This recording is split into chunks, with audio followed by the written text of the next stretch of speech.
opened the GPS history on the last morning. My routes were all there. The hotel, the meeting locations, the airport run I had done on day one. Normal. Expected. Then I looked at the nights. Every night, at 1 a.m., the car had left the hotel parking lot. It had driven out of the city, different directions each time, north the first night, east the second, further east the third. It had driven for 2, sometimes 3 hours. Then it had come back, parked in the same spot, same floor of the same garage. I had been in my hotel room every one of those nights. My key card log showed the door opening at 11 or midnight and not again until morning. I had not gone anywhere. I had not driven anywhere, but the car had. It was a 4-day trip, the kind that gets scheduled months in advance and arrives before you feel ready for it. A regional conference, 2 site visits, a client dinner on the 3rd night. The city was about 6 hours drive from home, but cheaper on the company account, faster, easy. I picked up the rental at the airport, a mid-sized sedan, dark gray, automatic, the kind of car that exists in every rental lot in slightly different configurations. Clean, recent model, nothing memorable about it. I signed the paperwork, noted the existing scratches on the form, drove to the hotel. The hotel was in the business district. My room was on the 5th floor. Standard setup, desk, window facing the street. The specific kind of quiet that comes from double-glazed glass in a city that is still moving outside. I unpacked what I need, put the rest in the bag, hung my conference badge on the desk chair. The first day was full. Registration, 2 panel sessions, lunch with a colleague I hadn't seen in 2 years, an afternoon workshop that ran long. By 7 in the evening I was back in the room with takeout and no desire to go anywhere else. I moved the rental car once, drove to a pharmacy 2 blocks from the hotel because I'd forgotten deodorant. Maybe 3 minutes of driving, round trip. I parked it on level 2 of the hotel garage. Bay 24. I noted the bay because I always do. It saves time in the morning. I was in bed by 10. I used my key card to get back into the room at 9:52 p.m. I know the exact time because I checked my phone when I got in, the way I always do before settling the night. The second day was similar. Conference in the morning, a site visit in the afternoon that took me 40 minutes outside the city. I drove the rental for that, first real use of it. Highway driving, easy navigation. I got back to the hotel at 6. Parked on level 2, Bay 24. Went upstairs, didn't go out again. Third day was the client dinner, a restaurant 20 minutes from the hotel. I took a cab both ways, easier than parking, and I had a glass of wine at dinner. Back in my room by 11:15. Key card log would show that. 4th morning was checkout in the airport. That's when I looked at the GPS. I hadn't planned to. I was sitting in the car in Bay 24, waiting for the garage barrier to lift, and I opened the navigation app out of habit. I use it to check traffic before airport runs. The app defaulted to the history screen instead of the map. I almost closed it, then I saw the routes. I sat in the garage for 20 minutes going through it. The app logged every trip with timestamps, routes, and distance. My trips were all there: airport pickup, pharmacy run, site visit, restaurant drop-off pickup. All of them matching exactly what I remember. Then the night entries. Night 1, 1:03 a.m. departure from the hotel garage. North on the main highway, 40 minutes out. A series of smaller roads. 2-lane, rural from the look of the route. 40 minutes back. Return to the garage at 3:41 a.m. Night 2, 1 a.m. departure. East this time. Highway, then county roads. Further than the first night, the route extended almost 60 miles before turning. Return at 4:08 a.m. Night 3, 12:58 a.m. departure. East again, similar direction to night 2 but slightly different roads. Return at 3:55 a.m. 3 nights, 3 separate trips. A total of just over 340 additional miles that I had not driven. I checked my key card app. The hotel chain had a digital access log you view in their app. I pulled it up. Night 1, room accessed at 10:03 p.m. Not accessed again until 7:21 a.m. Night 2, room accessed at 10:47 p.m.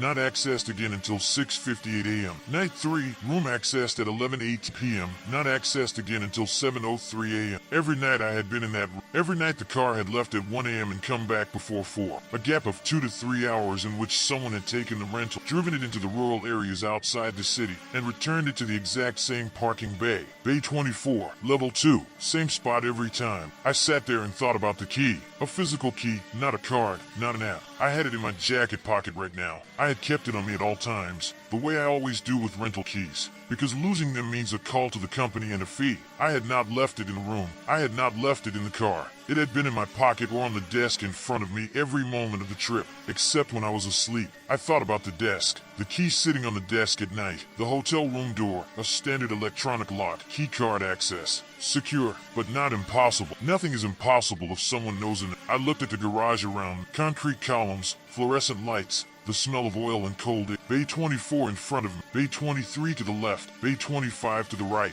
both empty now. I thought about what Bay 24 looked like at 1 a.m., whether anyone was in the garage in it, whether anyone had watched the car leave. I drove to the airport. I almost didn't say anything at the return desk, almost handed over the key, signed the form, walked away. But the 340 miles was going to show up on the bill anyway. The agreement had a mileage limit and I was over, so I told the agent there seemed to be a discrepancy. I showed her the GPS history on my phone. She looked at it, then she looked at the mileage on the car. She called the manager. The manager was thorough. He went through the GPS data with me on a tablet, comparing it against the rental agreement timeline. He confirmed the overnight trips. He said the car had not been reported stolen. He said the GPS data was consistent with the vehicle's actual. It wasn't a glitch or a logging error. He asked if I had shared the key with anyone. I said no. He asked if the key had ever been out of my possession. I thought about it, about the desk, about sleeping, about whether there was any window of time, any moment at all, when the key had been somewhere I wasn't. I said I didn't know. He said they would look into it. He waived the excess mileage charge. He said they took these situations seriously. He took my contact details. I walked to the terminal. On the flight home, I thought about the routes. North the first night, east the second and third, the rural roads, the turning points, the furthest distance reached before the car came back. I had looked at those points on the map. Small roads, fields, probably forest, nothing that showed as a landmark or a destination, just the furthest point, and then back. I thought about what someone does for 2 hours on a rural road at 1 a.m., whether they stop, whether they get out, what they do in the dark out there before turning around and coming back to park a rental car in the exact same bay.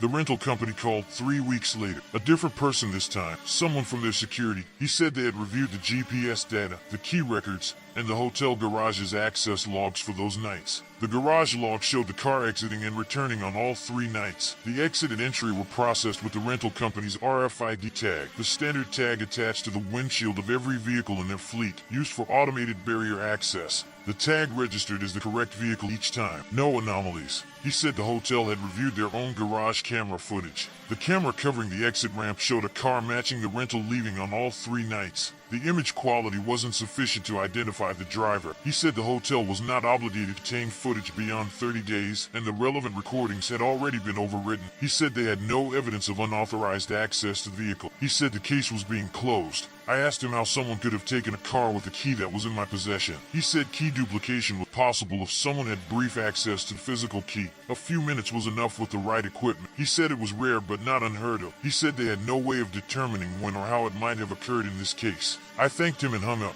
I thought about the 4 days. Every moment I could reconstruct. The conference registration desk where I had emptied my pockets into a tray. The client dinner where I had hung my jacket on a chair for 3 hours. The site visit, the colleague lunch, the pharmacy. All the ordinary moments of an ordinary work trip where a key in a pocket is not something you think about. I rented a car 2 months later. Different company, new city. I kept the key in my hand the entire time I wasn't driving. I know how that sounds. I did it anyway. On the second night, I woke up at 1:15 a.m. and lay there in the dark. I don't know why I woke up. I reached for the key on the nightstand, still there, cold in my hand. I held it until I fell back asleep. In the morning, I checked the GPS history before I did anything else. Only my routes, nothing else. I sat there for a moment with the key in my hand. Then I drove to my first meeting and didn't think about it. That's what I tell myself, that I don't think about it, that the closed case and the overwritten footage and the reasonable explanation about key duplication are enough. They almost are. But every time I park a rental car, I note the bay number, level 2, bay 24, the way I always do. And every morning before I drive anywhere, I open the GPS history first, just to check, just to make sure the only routes are mine.